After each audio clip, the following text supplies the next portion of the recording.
देवी प्रपन्नार्ति हरे प्रसीद प्रसीद मातार् जगतोऽखिलस्य प्रसीद विश्वेश्वरी पाहि विश्वं त्वमेश्वरी देवी चराचरस्य। श्रीमद्देवी भागवत कथा के अंतर्गत आप 51 महाशक्ति पीठ के बारे में श्रवण कर रहे हैं। आपने कल त्रिपुर सुंदरी शक्ति पीठ के बारे में श्रवण किया। आज आप वैद्यनाथ धाम में जो हृदय पीठ, इसको हार्द पीठ भी कहते हैं, उसके बारे में श्रवण करेंगे। व्याकरण के अनुसार शक धातु में एक 3 प्रत्यय जोड़ने से शक्ति शब्द का निष्पन्न हुआ है। यह शब्द बल, योग्यता, धारिता, सामर्थ्य, ऊर्जा और पराक्रम के अर्थ को प्रकाशित करता है। शास्त्र ने शक्ति के 3 भेदों को स्वीकार किया है, जो प्रभु शक्ति, मंत्र शक्ति एवं उत्साह शक्ति के रूप में वर्णित है। शिव पुराण में ऐसा प्रसंग आया है कि दाक्षायणी भगवती सती अपने पिता राजा दक्ष के द्वारा अनुष्ठित यज्ञ में जाना चाहती थी। बहुत अनुनय विनय करने के बाद भगवान शिव ने जाने की आज्ञा दे दी। इसके बाद यज्ञ मंडप में पहुंचने के बाद सभी देवताओं के लिए स्थान एवं भगवान शिव के लिए स्थान न देख करके सती ने अपने पिता से कहा कि मेरे स्वामी के लिए इस यज्ञ मंडप में स्थान क्यों नहीं दिया है। कोई भी सती स्त्री अपने पति का अपमान करना नहीं चाहती है। दूसरे के द्वारा भी अपने पति का अपमान सती स्त्री देख नहीं सकती। यहाँ तक कि अपने पिता के यहाँ भी सती ने अपने पति भगवान शिव के अपमान को सहन नहीं किया। सती ने कहा कि आपने मेरे पति को, मेरे स्वामी को स्थान क्यों नहीं दिया है। तब दक्ष ने कहा, मया क्रतो देव यागे प्रेत यागो न चैवहि देवानां गमनम यत्र तत् प्रेत विवर्जित है। शिव पुराण में श्लोक आया है। तब भगवान शिव ने कहा, मैंने देव यज्ञ किया है, प्रेत यज्ञ नहीं किया है। जहाँ देवताओं का आगमन हो वहाँ प्रेत नहीं जा सकते। तुम्हारे पति भूत आदिकों के स्वामी हैं, प्रेतों के स्वामी हैं, अतः मैंने उन्हें नहीं बुलाया। यह सुनकर भगवती सती ने अपने देह को उसी यज्ञ कुंड में आहुत कर दिया, यानी उसी यज्ञ कुंड में आहुति दे दी। इसके बाद वीरभद्र और भद्रकाली ने यज्ञ का विध्वंस कर दिया। अर्थात भगवान शिव सती के अवशिष्ट उसका जो शव था उसको लेकर के अपने कंधे पर रख करके पूरे ब्रह्मांड मंडल में घूमने लगे और बावले हो गए। उनको अपनी देह की सुध बुध भी ना रही। सभी लोकों में हाहाकार मच गया, क्योंकि भगवान शिव तो वैष्णवों के आचार्य हैं। जब भगवान शिव बावले हो गए तो वैष्णव कार्य बंद हो गए। वैष्णव कार्य बंद हो गए तो देवताओं को भाग मिलना बंद हो गया। संसार के लोगों में अशांति फैल गई, क्योंकि वैष्णव कार्यों से ही शांति मिलती है। जो हम यज्ञ याग आदि कर्म करते हैं, यज्ञ अनुष्ठान करते हैं, इसी से हमारी मानसिक शक्ति बढ़ती है, हमारी चिंताओं का निवारण होता है, हमारे दुखों का निवारण होता है, इसी से हमारे कष्टों का निवारण होता है। जब तक हम यज्ञ याग आदि कर्म अनुष्ठान, तीर्थ यात्रा आदि कर्म न करें तब तक हमें शांति कैसे मिल सकती है। ये सब कार्य शांति के लिए हैं। अशांति आई हुई है, देव कार्य हमने किए तो शांति हो जाएगी। भगवान के मंदिर में रोजाना देव पूजन होता रहता है, वहाँ जाने से शांति मिल जाती है। तो जब ये काम बंद हो गए, क्योंकि वैष्णव के जो आचार्य हैं भगवान सदाशिव जो सर्वशक्तिमान है, जब वे ही अशांत हो गए तो त्रिलोकी में अशांति फैल गई और सभी लोकों में हाहाकार मच गया। तब भगवान विष्णु ने अपने सुदर्शन चक्र से भगवती सती के शरीर के 51 टुकड़े कर दिए, अर्थात उनको 51 टुकड़ों में विभाजित कर दिया। सती का हृदय देश, जो सती का हृदय है, वो वैद्यनाथ धाम की पावन भूमि पर जाकर के गिरा। अतः यहाँ के शक्ति पीठ को हार्द पीठ या हृदय पीठ कहते हैं, क्योंकि यहाँ पर सती का हृदय गिरा था। और हृदय पीठ के समान शक्ति पीठ संपूर्ण ब्रह्मांड मंडल में कहीं भी नहीं है। और पद्म पुराण में तो ऐसा कथन आया है, हार्द पीठस्य सदृशो नास्ति भूगोल मंडले, यानी सती को यहाँ जय दुर्गा के नाम से इनको विख्यात किया गया है। जय दुर्गा के नाम से इनको अभिहित किया जाता है, उनके नाम से इनकी पूजा की जाती है। और भगवान वैद्यनाथ ही यहाँ के भैरव हैं, जो साक्षात भगवान शिव का ही अवतार हैं, वही भगवान वैद्यनाथ ही यहाँ के भैरव हैं। हार्द पीठम वैद्यनाथस्तु भैरवे देवताया जय दुर्गास्याः। मत्स्य पुराण आदि में आरोग्य वैद्यनाथ हेतु ऐसा भी प्रमाण मिलता है।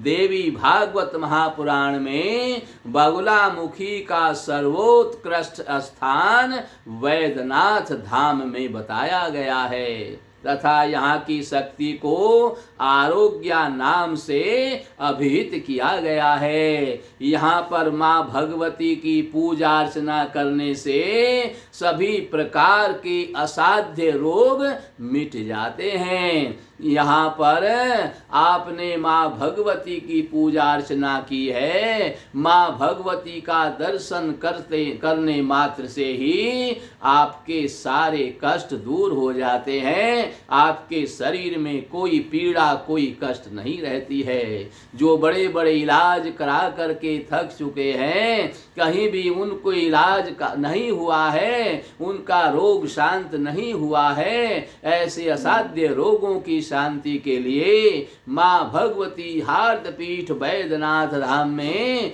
दर्शन करने मात्र से ठीक हो जाता है। इसलिए इनको आरोग्य धाम भी बताया गया है। 8वीं शताब्दी में जगत गुरु शंकराचार्य ने 12 ज्योतिर्लिंगों के रूप में वर्णन में वैद्यनाथ को शक्ति युक्त सिद्ध कहा है। जगत गुरु शंकराचार्य ने कहा है, कब? 8वीं शताब्दी में, पूर्वोत्तरे प्रजलिका निधाने सदा वसंतम गिरिजा समेतम सुरासुराराधिपत पाद पद्मम श्री वैद्यनाथम तमहं नमामि। यहाँ गिरिजा समेत पद द्वारा जय दुर्गा शक्ति को अभिहित किया गया है। इस स्थान पर पूजन अर्चन करने से शरीर के रोग दूर होते हैं और संपूर्ण मनोकामनाएं पूर्ण हो करके भक्त लोग आनंदित होते हैं। और यहाँ पर दूर दूर से वैद्यनाथ धाम में भैरव का दर्शन करने के लिए, क्योंकि ये ज्योतिर्लिंग है, ज्योतिर्लिंग का दर्शन करने के लिए ये 12 ज्योतिर्लिंगों में आता है। दूर दूर से यात्री यहाँ पर दर्शन करने के लिए आते हैं, गंगा जल चढ़ाते हैं, पूजन अर्चन करते हैं और अपने सभी संकटों का निवारण करते हैं। यहाँ पर दर्शन पूजन का विशेष महत्व बताया गया है। इसलिए इस वैद्यनाथ धाम में जय दुर्गा शक्ति पीठ, हृदय पीठ बहुत ही विख्यात है। इसके बाद में नासिक में श्री भद्रकाली शक्ति पीठ को आप श्रवण करेंगे। प्रसिद्धि है, भगवती सती ने दक्ष यज्ञ में शिव निंदा के घोर अपमान को सहन नहीं किया और उस अपमान को सहन न करने से क्रुद्ध होकर के यज्ञ कुंड में आत्म आहुति दे दी थी। इसके बाद श्री विष्णु के सुदर्शन चक्र से काटे जाने पर आदि माया सती के शरीर का एक अंग भारतवर्ष के विविध क्षेत्रों में एक एक अंग गिरा। उसमें से चिबुक भाग जो जनस्थान है वह नासिक में गिरा एवं वहीं पर चिबुक शक्ति पीठ के रूप में प्रकट हुआ। यहाँ भद्रकाली के रूप में भगवती प्रतिष्ठित है और यहाँ की शक्ति भ्रामरी है और भैरव विकृताक्ष हैं। चिबुके भ्रामरी देवी विकृताक्ष जनस्थले। 9 छोटी छोटी पहाड़ियों के कारण इस स्थान को नवसिक अर्थात नासिक कहते हैं। यहाँ पर 9 छोटी छोटी पहाड़ियाँ हैं और 9 छोटी छोटी पहाड़ियों को नवसिक कहते हैं, अर्थात नासिक नाम नवसिक से बदल करके बिगड़ करके नासिक हो गया। और यहाँ पर शूर्पणखा की नाक भी काटी गई थी। नाक को नासिका कहते हैं, इसलिए भी इसका नाम नासिक रखा गया है। उसमें से चिबुक भाग यहाँ पर गिरा है और यहाँ पर ये भद्रकाली के रूप में स्थित है। नासिक की इन सभी 9 पहाड़ियों पर माँ दुर्गा के स्थान बने हुए हैं। उन 9 स्थानों में से एक स्थान पर भद्रकाली माता जी की पूर्व परंपरागत मूर्ति वहाँ पर विराजमान है और यह मूर्ति स्वयंभू है। स्वयंभू कहते हैं स्वयं प्रकट हुई है। जो स्वयं प्रकट हुई है, भूमि में से जो स्वयं प्रकट होती है उसे स्वयंभू कहते हैं। इसलिए ये जो भद्रकाली मूर्ति है ये स्वयं प्रकट हुई है। इस्लामी शासन काल में मूर्ति का अपमान ना हो, इसलिए गांव के बाहर सबसे ऊपर पहाड़ी के ऊपर इस मूर्ति की स्थापना की गई थी। जनता जनार्दन की प्रार्थना पर पुणे सन 1790 ईस्वी में सरदार गणपत राव पटवर्धन दीक्षित जी के द्वारा इस मंदिर को बनवाया गया था। यह मंदिर बड़ा प्रशस्त है। मंदिर के ऊपर 2 मंजिल का एक और निर्माण किया गया है। प्रत्येक मंदिर के ऊपर साधारणतः कलश की स्थापना की गई है। प्रत्येक मंदिर के ऊपर यानी इन दोनों मंदिरों के ऊपर सुंदर कलश, उसकी चोटी पर जो कि मंदिर का विधान है, मंदिर के ऊपर कलश होने ही चाहिए, कलश का भी निर्माण किया गया है। और किंतु इस मंदिर के ऊपर ऐसा नहीं है, यहाँ पर कलश नहीं रखे गए हैं। जबकि सभी मंदिरों पर कलश का निर्माण होता है, पर इन दोनों मंदिरों पर कलश नहीं रखा गया है, क्योंकि उस समय यवनों का उत्पात था। कलश देखकर मंदिर को तोड़ फोड़ ना दें, इसलिए कलश नहीं रखा गया था। इस मंदिर को देवी का मठ ऐसा नाम दिया गया है। और मंदिर का जो स्वरूप है,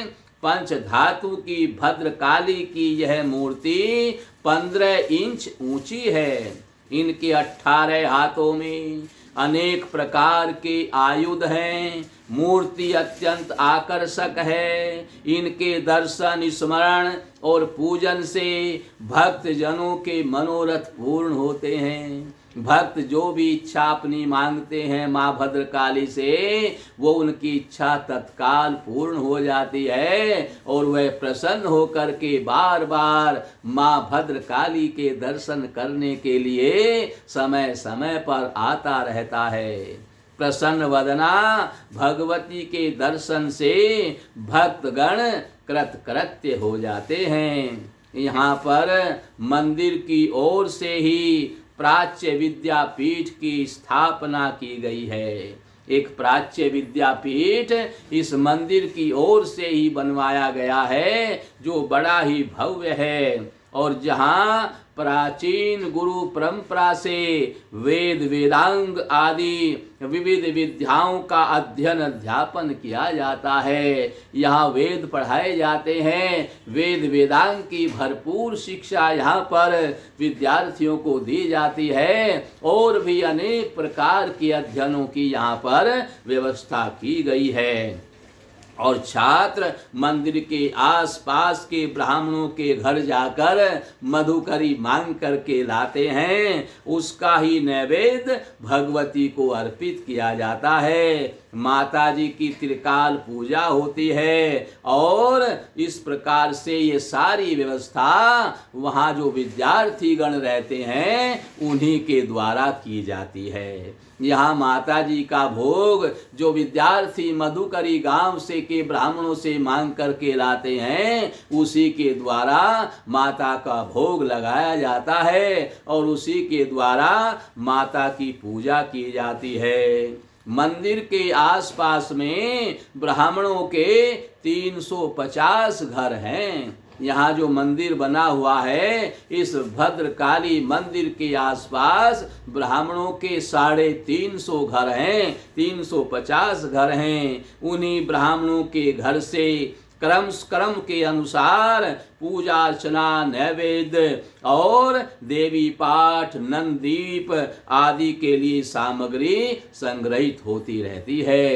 यानी इन ब्राह्मणों के घरों से ही पूजा का सामान और माँ भगवती के भोग का सामान और देवी पाठ की जो व्यवस्था है, सब इन्हीं ब्राह्मणों के द्वारा की जाती है। यहाँ नवरात्र का उत्सव अश्विन शुक्ल पक्ष में प्रतिपदा से और पूर्णिमा तक चलता है। पूरे 15 दिन तक चलता है और बहुत ही धूमधाम से मनाया जाता है। सभी लोग बड़े आकर्षित होकर के, बड़े आनंद मग्न होकर के माता की पूजा करते हैं और हर्षित होते हैं। गांव के लोग, सभी आसपास के लोग, दूर दूर से भक्तगण यहाँ करके माता की पूजा में शामिल होते हैं और यज्ञ याग आदि कर्म किए जाते हैं। प्रतिदिन हवन होता है। हवन में भी सभी भक्तगण दूर दूर से आकर के शामिल होते हैं और बड़ा ही आनंद होता है। यह भद्रकाली शक्तिपीठ भक्तों की आस्था का मुख्य स्थान है। यहाँ पर भक्त जाकर के जो भी इच्छा प्रकट करते हैं, ये माँ भद्रकाली उनकी समस्त इच्छाओं को पूर्ण करती है, क्योंकि ये स्वयंभू है, स्वयं निकली हुई है, स्वयं प्रकट हुई है। तो इस प्रकार से जब सबकी इच्छाएं पूर्ण होती हैं तो सब भक्तों की आस्था इसमें बनी हुई है और सभी भक्त दूर दूर से यहाँ पर माता जी का दर्शन, पूजन, अर्चन करने के लिए यहाँ पर आते हैं। यह भद्रकाली शक्तिपीठ भक्तों की आस्था का मुख्य स्थान बन गया है और देवी के चरणों में प्रणाम करते हुए उनसे अनुग्रह की याचना है। भद्रकाली नमस्तुते। इस प्रकार से भक्तगण यहाँ पर आकर के अपने मनोरथों को रखते हैं और अपने मनोरथों को पूर्ण होता देख करके माँ के प्रति उनकी आस्था और भी बढ़ जाती है। इस प्रकार से यह आपने नासिक में माँ भद्रकाली शक्ति पीठ को श्रवण किया है और इसके बाद में आपको आगे की शक्ति पीठों को श्रवण कराया जाएगा, जिसको श्रवण करके आप अपना कल्याण कर सकते हैं, अपने परिवार का कल्याण कर सकते हैं और इस माँ भगवती की कृपा आपके ऊपर तत्काल हो करके आपको सुख शांति और समृद्धि प्राप्त होती है। इस प्रकार से यह माँ भद्रकाली का आपने श्रवण किया। आगे आपको और भी शक्ति पीठों को श्रवण किया कराया जाएगा। बोलो सच्चे दरबार।